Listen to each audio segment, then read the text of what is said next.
The lawyer's voice cut through the silence like a knife.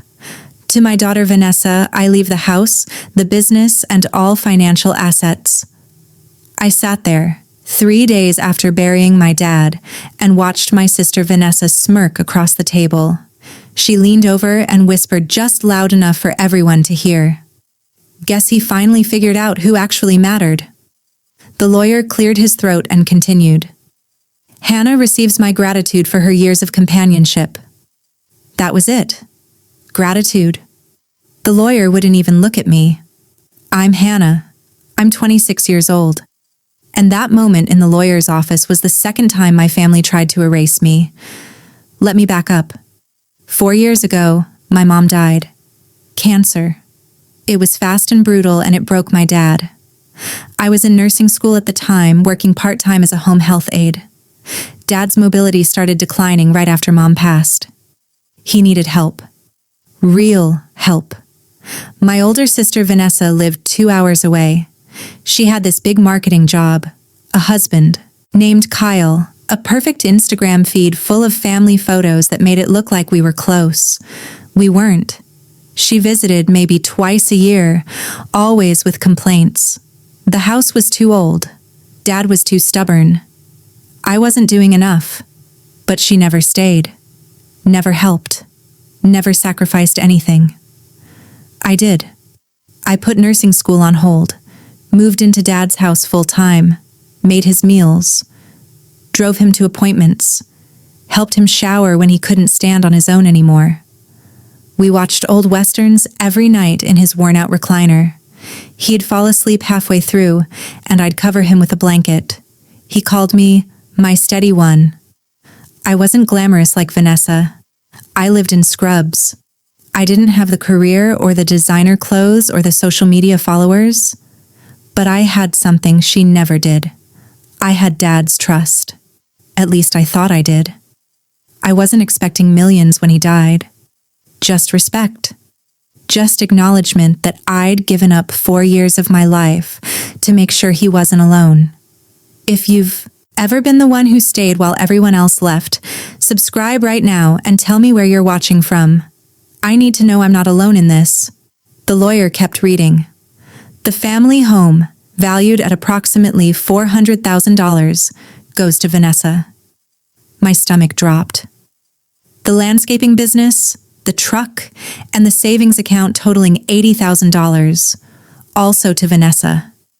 Vanessa's husband Kyle grinned and leaned back in his chair. We could sell the house by summer, he said. Market's good right now. I finally found my voice. What about the things Dad promised me? He said I'd be taken care of. My voice was shaking. I hated how weak I sounded. Vanessa cut in before the lawyer could answer. Hannah, don't embarrass yourself. Dad was clear. Maybe if you'd done something with your life instead of playing nurse, he'd have respected you more. Playing nurse. Like I'd been pretending. Like the 4 years I gave him meant nothing. The lawyer slid a single envelope across the table to me. I opened it with trembling hands. Inside was a framed photo of me and Dad from last Christmas, and a note in his shaky handwriting. Thank you for your care. That was it. No money, no property, nothing. Vanessa stood up, smoothing her designer dress. We need to discuss next steps. Hannah, when will you be moving out of the house? I stared at her. Moving out? It's mine now. I'm giving you 2 weeks. That's generous. The lawyer looked uncomfortable but said nothing. I walked out of that office in a daze, sat in my car in the parking lot. I couldn't even cry. I just felt numb. But then I remembered something. 3 months ago, Dad had grabbed my hand during one of our Western nights. His grip was weak, but his eyes were clear. Hannah, no matter what happens, remember I took care of you. Don't let anyone tell you different. I didn't understand it then. Now I did. He knew something was wrong. A week after the funeral, Dad's business partner Jerry called me. Hey Hannah, I'm confused. Vanessa scheduled a family meeting about the business but said you weren't coming. That doesn't sound right. My blood went cold. What meeting? Today, 2 o'clock. At the house. She said it was for stakeholders only. I hung up and drove straight there. When I walked into the dining room, Vanessa was sitting at the head of the table with Kyle, Jerry, and Dad's accountant. She looked up, annoyed. This is for stakeholders only. I stayed in the doorway. I lived here for 4 years. As a guest, Vanessa said coldly. Now you're a tenant I'm evicting. Jerry shifted uncomfortably but didn't say anything. I left before I said something I'd regret. But it got worse. The following weekend, my Uncle Ron hosted a family dinner. I almost didn't go. But some small part of me hoped someone, anyone, would stand up for me. I was wrong. Halfway through the meal, Vanessa's voice carried across the table. Hannah's upset because Dad didn't leave her anything. But honestly, she was paid to take care of him. She lived rent-free. What more does she want? My cousin Jenna laughed. Yeah, it's not like you have a career to go back to. I tried to explain. That I wasn't paid. That I'd drained my savings. That I'd given up school. Vanessa waved her hand dismissively. That was your choice. Don't blame Dad for your bad decisions. I looked around the table. Uncle Ron, Aunt Diane, Jenna, Kyle. No one said a word. Uncle Ron just cleared his throat and changed the subject. I left early, humiliated, my face burning. But the final betrayal came 3 days later. Vanessa showed up at the house with a folder of paperwork. She didn't even knock, just walked in like she owned the place. Which, I guess, she thought she did. I'm trying to make this easier for you, she said, her tone dripping with fake concern. Sign this, and I'll give you 30 days to move out instead of 14. I looked at the document. It was a release form, signing away any future claim to the estate. I'm not signing this. Vanessa's mask slipped. You're so ungrateful. I'm the one who has to deal with all of this. You just sat around watching TV with him while I built a career. Something snapped inside me. I looked her dead in the eye. I watched him die, Vanessa. Where were you? Her face went red. She grabbed the papers and stormed toward the door. Fine, I'm getting a lawyer. You'll be out in 2 weeks whether you like it or not. The door slammed behind her. I stood there shaking. Then I remembered Dad's words again. I took care of you. I started going through his things. Not to pack, to look. There had to be something. Some clue. Some answer. I searched his bedroom, the garage, the kitchen. Nothing. Then I remembered the locked drawer in his desk. I'd never opened it. Never had a reason to.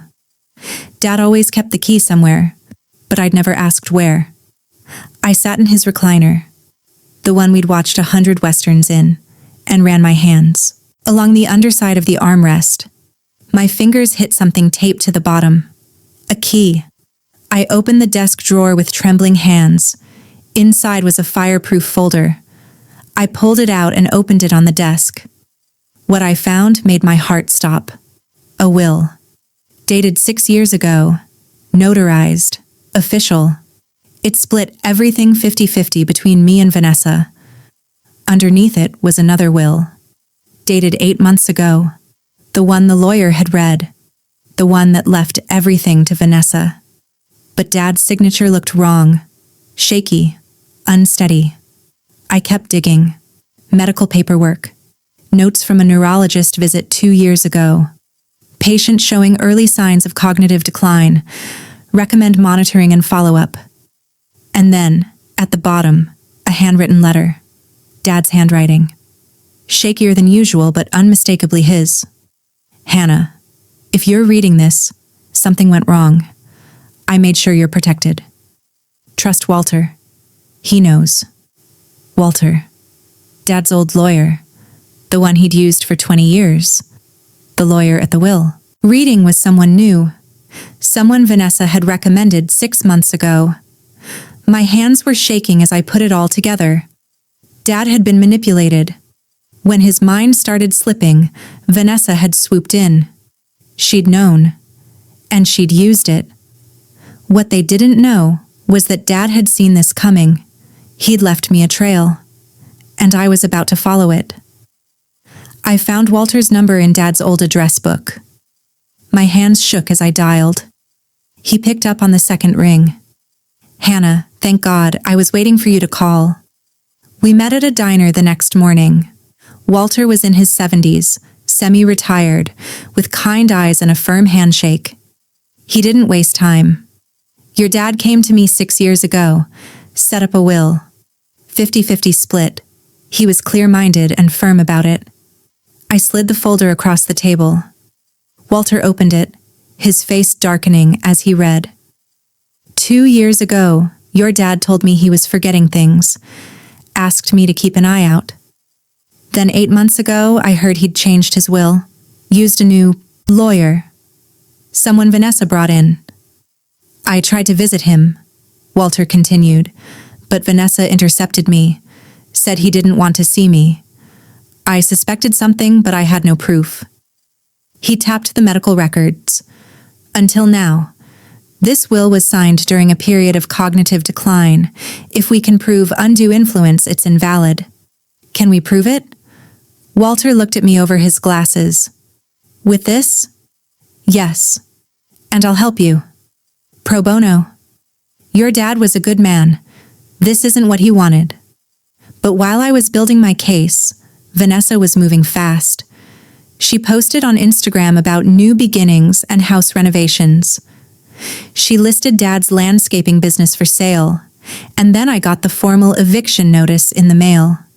She texted me an hour later. "You had your chance to leave quietly. Now this is going to get ugly." Kyle started showing up at the house, walking through rooms, pointing at furniture. "We'll keep that, sell that, donate that." Like I wasn't even there. Then Vanessa scheduled an estate sale 2 weeks out. She was going to auction off everything Dad owned. I called Walter. "If we don't act now, it'll all be gone." Then we act now. Walter filed a legal challenge to the will, citing undue influence and cognitive impairment. Vanessa got the notice the same day. She called me, screaming, "You're going to regret this." I hung up. For the first time in weeks, I felt like I could breathe. The court hearing was set for 3 weeks later. It wasn't a full trial. Just a probate challenge mediation with a judge. We met in a courthouse conference room.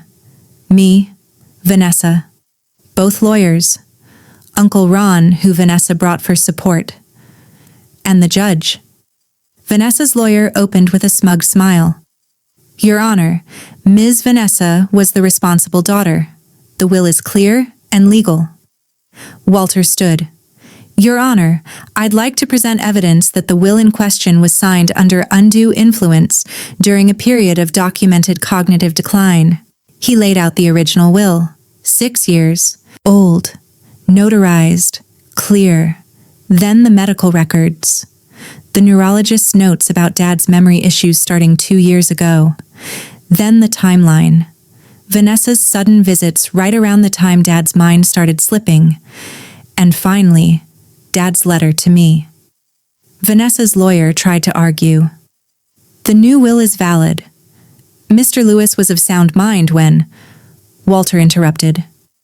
"Then why did Ms. Vanessa insist on using a different lawyer? One her father had never met? Instead of the lawyer he'd trusted for 20 years? Vanessa stammered. "He wanted a fresh perspective."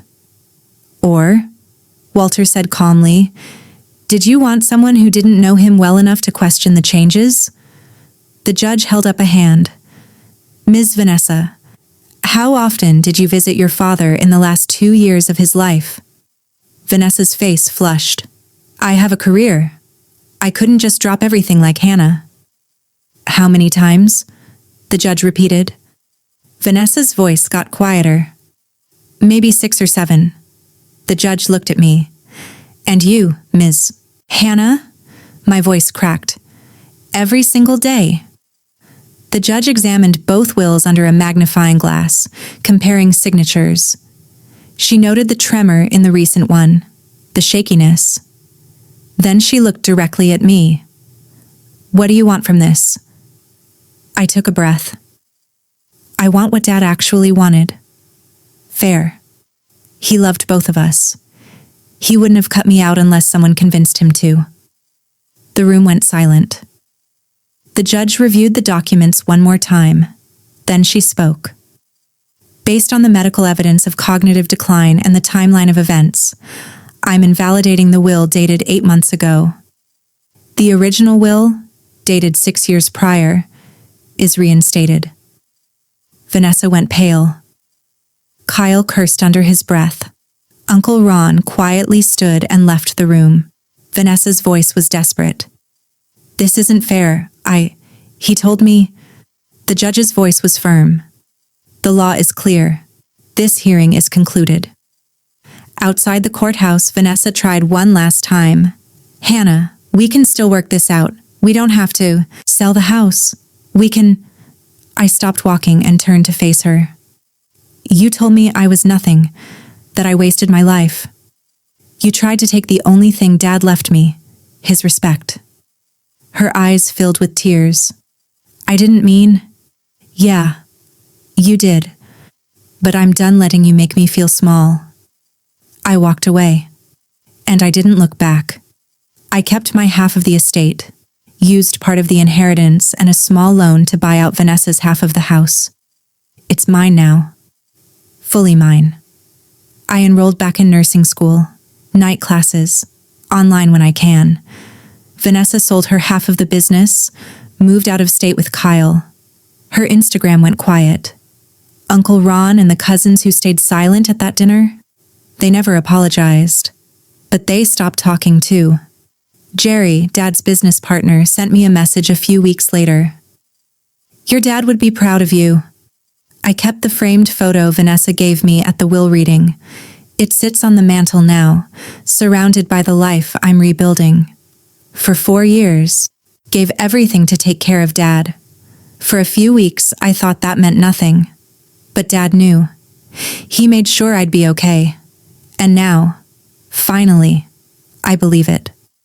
I sit in his old recliner most nights, studying for my nursing exams. The house quiet, but mine. For once, their silence didn't hurt me. It freed me. If this story hit you, I need you to do something for me. Hit that subscribe button and tell me, have you ever had to fight for what was rightfully yours? Drop your story in the comments. I read every single one and I promise you, you're not alone. Where are you watching from? Seriously, I want to know. Comment your city or country below. Let's build a community of people who refuse to stay silent. And if you stayed until the end, thank you. Your time matters. So does your story. Don't let anyone make you forget that.